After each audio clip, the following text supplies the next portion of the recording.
ओम शांति। 16 सितंबर 2025। बाप दादा के मधुर महावाक्य। मीठे बच्चे, तुम हो रूहानी पंडे, तुम्हें सबको शांति धाम अर्थात अमरपुरी का रास्ता बताना है। प्रश्न, तुम बच्चों को कौन सा नशा है? उस नशे के आधार पर कौन से निश्चय के बोल बोलते हो?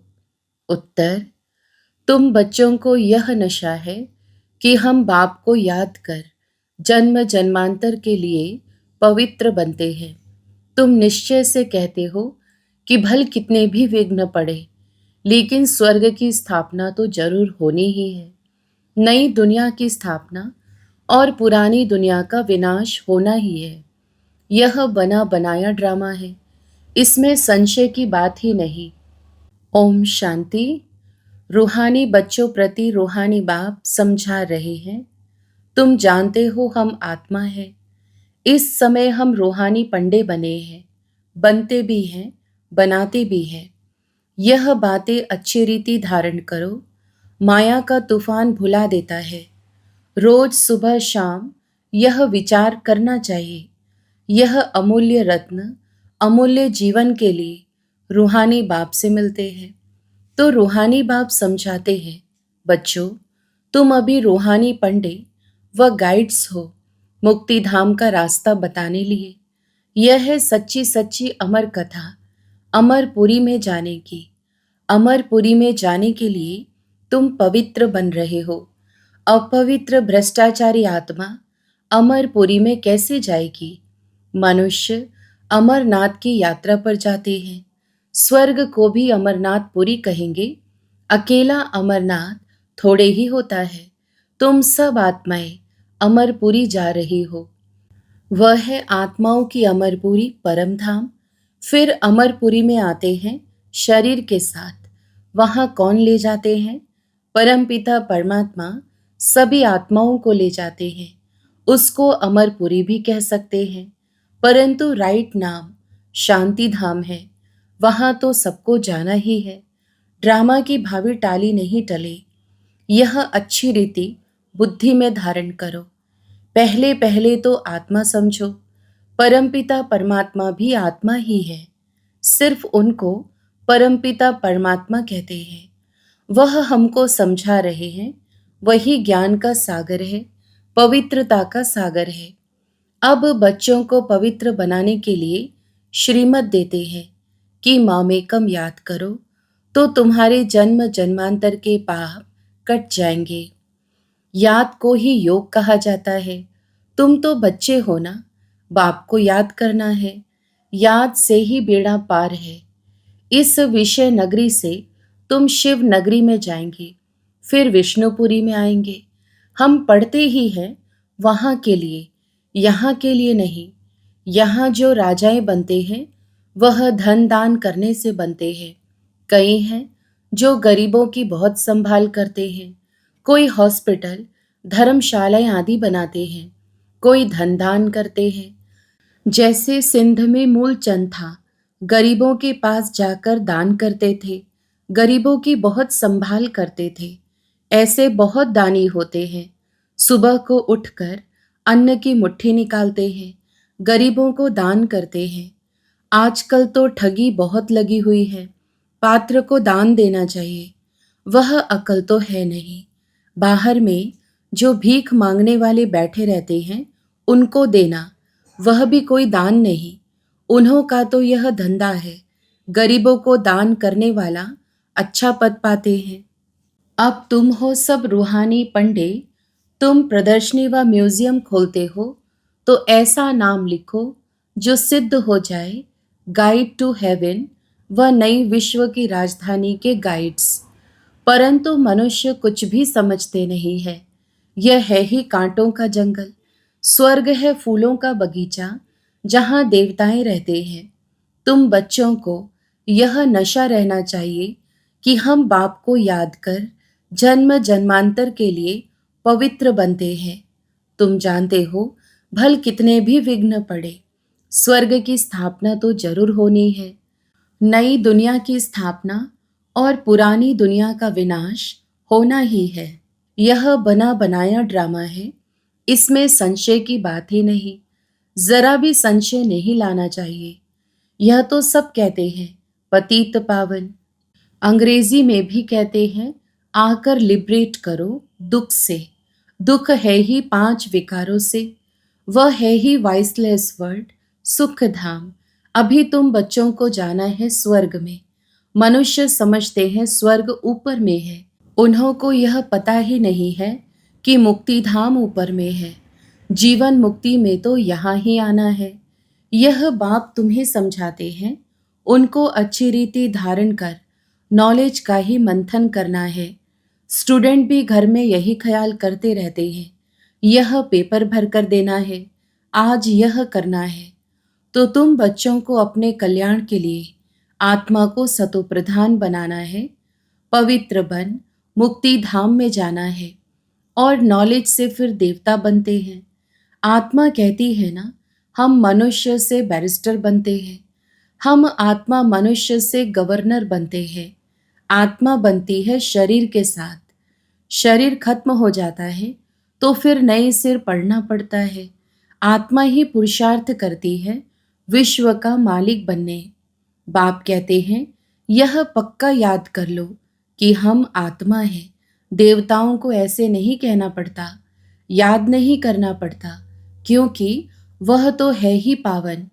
प्रालब्ध भोग रहे हैं, पतित थोड़े ही हैं जो बाप को याद करे। तुम आत्मा पतित हो, इसीलिए बाप को याद करना है। उनको तो याद करने की दरकार नहीं। यह ड्रामा है ना, एक भी दिन एक समान नहीं होता। यह ड्रामा चलता रहता है।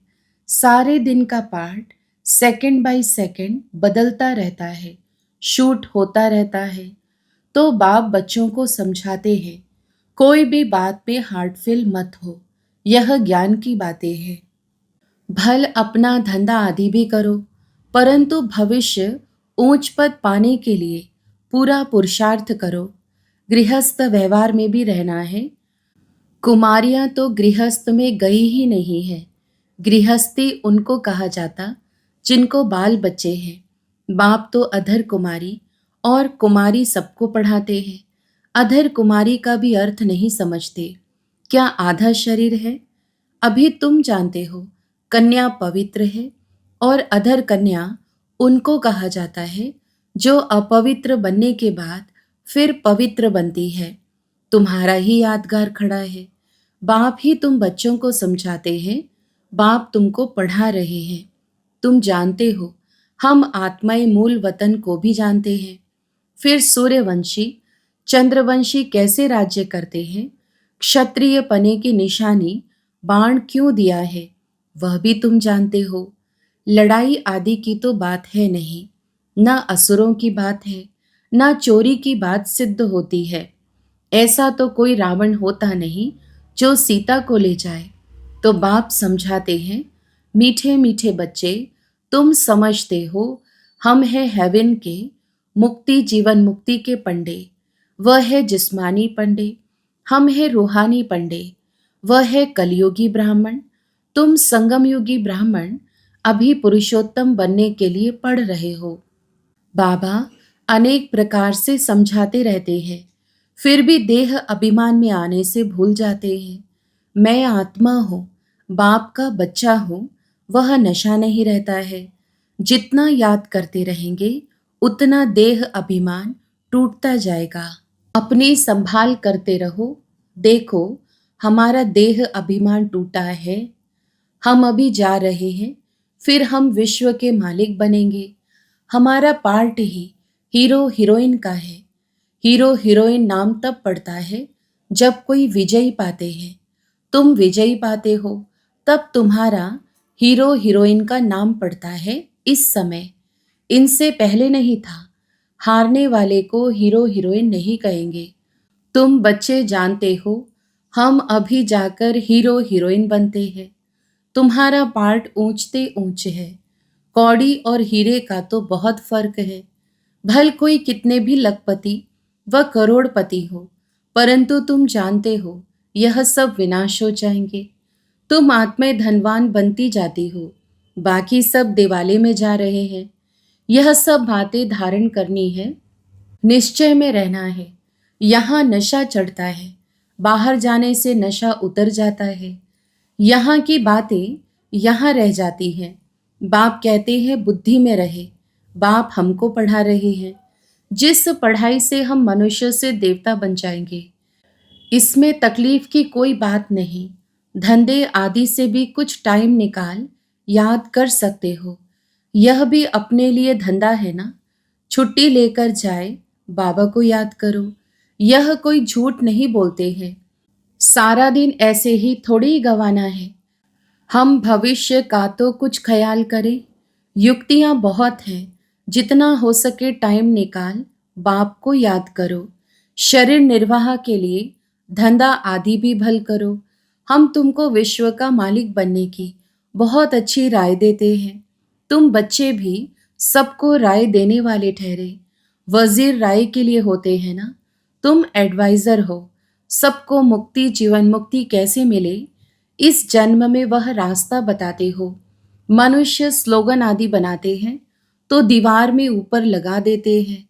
जैसे तुम लिखते हो, बी होली एंड राजयोगी, परंतु इनसे समझेंगे नहीं। अभी तुम समझते हो हमको बाप से यह वर्षा मिल रहा है, मुक्ति धाम का भी वर्षा है। मुझे तुम पतित पावन कहते हो, तो मैं आकर राय देता हूँ पावन बनने की। तुम भी एडवाइजर हो। मुक्ति धाम में कोई भी जा नहीं सकते जब तक बाप एडवाइज ना करे, श्रीमत ना दे। श्री अर्थात श्रेष्ठ मत है ही शिव बाबा की। आत्माओं को श्रीमत मिलती है शिव बाबा की। पाप आत्मा पुण्य आत्मा कहा जाता है। पाप शरीर नहीं कहेंगे। आत्मा शरीर से पाप करती है, इसीलिए पाप आत्मा कहा जाता है। शरीर बिगर आत्मा ना पाप ना पुण्य कर सकती है। तो जितना हो सके विचार सागर मंथन करो। टाइम तो बहुत है। टीचर व प्रोफेसर है तो उनको भी युक्ति से यह रूहानी पढ़ाई पढ़ानी चाहिए, जिससे कल्याण हो। बाकी इस जिस्मानी पढ़ाई से क्या होगा। हम यह पढ़ाते हैं, बाकी थोड़े दिन है, विनाश सामने खड़ा है। अंदर उछल आती रहेगी, कैसे मनुष्यों को रास्ता बताएं। एक बच्ची को पेपर मिला था जिसमें गीता के भगवान की बात पूछी गई थी, तो उसने लिख दिया गीता का भगवान शिव है, तो उनको नापास कर दिया। समझती थी हम तो बाप की महिमा लिखती हूँ। गीता का भगवान शिव है, वह ज्ञान का सागर है, प्रेम का सागर है। श्री कृष्ण की आत्मा भी ज्ञान पा रही है। यह बैठ लिखा तो फेल हो गई।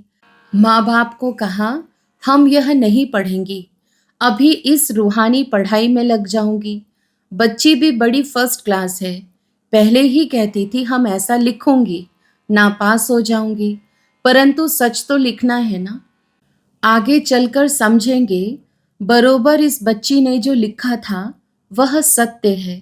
जब प्रभाव निकलेगा, वह प्रदर्शनी अथवा म्यूजियम में उनको बुलाएंगे तो पता चलेगा और बुद्धि में आएगा यह तो राइट है।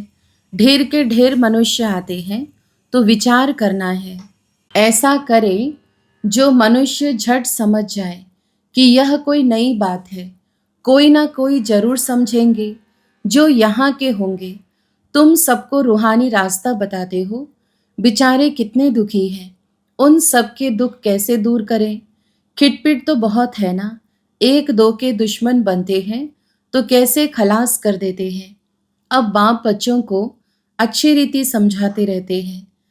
माताएं तो बेचारी अबोध होती हैं, कहती है हम पढ़ी लिखी नहीं हैं। बाप कहते हैं नहीं पढ़े तो अच्छा है। वेद शास्त्र जो कुछ पढ़े हैं वह सब यहाँ भूल जाना है। अभी मैं जो सुनाता हूँ वह सुनो। समझाना चाहिए सद्गति निराकार परमपिता परमात्मा बिगर कोई कर ना सके। मनुष्यों में ज्ञान ही नहीं तो वह फिर सद्गति कैसे कर सकते। सद्गति दाता ज्ञान का सागर है ही एक। मनुष्य ऐसा थोड़े ही कहेंगे। जो यहाँ के होंगे वही समझने की कोशिश करेंगे। एक भी कोई बड़ा आदमी निकल पड़े तो आवाज होगा, गायन है तुलसीदास गरीब की, कोई न सुने बात। सर्विस की युक्तियां तो बाबा बहुत बतलाते हैं, बच्चों को अमल में लाना चाहिए।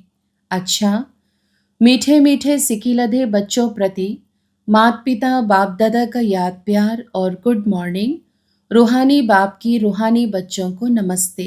हम रूहानी बच्चों की रूहानी माता पिता बाप दादा को याद प्यार, गुड मॉर्निंग और नमस्ते। धारणा के लिए मुख्य सार। पहला, धंधा आदि करते भविष्य ऊंच पद पाने के लिए याद में रहने का पूरा पूरा पुरुषार्थ करना है। यह ड्रामा सेकंड बाय सेकंड बदलता रहता है, इसीलिए कभी कोई सीन देखकर हार्ट फेल नहीं होना है। दूसरा, यह रूहानी पढ़ाई पढ़कर दूसरों को पढ़ानी है, सबका कल्याण करना है। अंदर यही उछल आती रहे कि हम कैसे सबको पावन बनने की एडवाइस दें, घर का रास्ता बताएं। वरदान, सर्व संबंधों के सहयोग की अनुभूति द्वारा निरंतर योगी सहज योगी भव। विस्तार, हर समय बाप के भिन्न भिन्न संबंधों का सहयोग लेना अर्थात अनुभव करना ही सहज योग है। बाप कैसे भी समय पर संबंध निभाने के लिए बंधे हुए हैं। सारे कल्प में अभी ही सर्व अनुभवों की खान प्राप्त होती है, इसीलिए सदा सर्व संबंधों का सहयोग लो और निरंतर योगी सहज योगी बनो। क्योंकि जो सर्व संबंधों की अनुभूति व प्राप्ति में मगन रहता है, वह पुरानी दुनिया के वातावरण से सहज ही उपराम हो जाता है। स्लोगन, सर्व शक्तियों से संपन्न रहना, यही ब्राह्मण स्वरूप की विशेषता है। अव्यक्त इशारे, अब लगन की अग्नि को प्रज्वलित कर योग को ज्वाला रूप बनाओ। तपस्वी मूर्त का अर्थ है तपस्या द्वारा शांति के शक्ति की किरणें चारों ओर फैलती हुई अनुभव में आए। यह तपस्वी स्वरूप औरों को देने का स्वरूप है। जैसे सूर्य विश्व को रोशनी की और अनेक विनाशी प्राप्तियों की अनुभूति कराता है, ऐसे महान तपस्वी आत्माएं ज्वाला रूप शक्तिशाली याद द्वारा प्राप्ति के किरणों की अनुभूति कराती हैं। अच्छा, ओम शांति।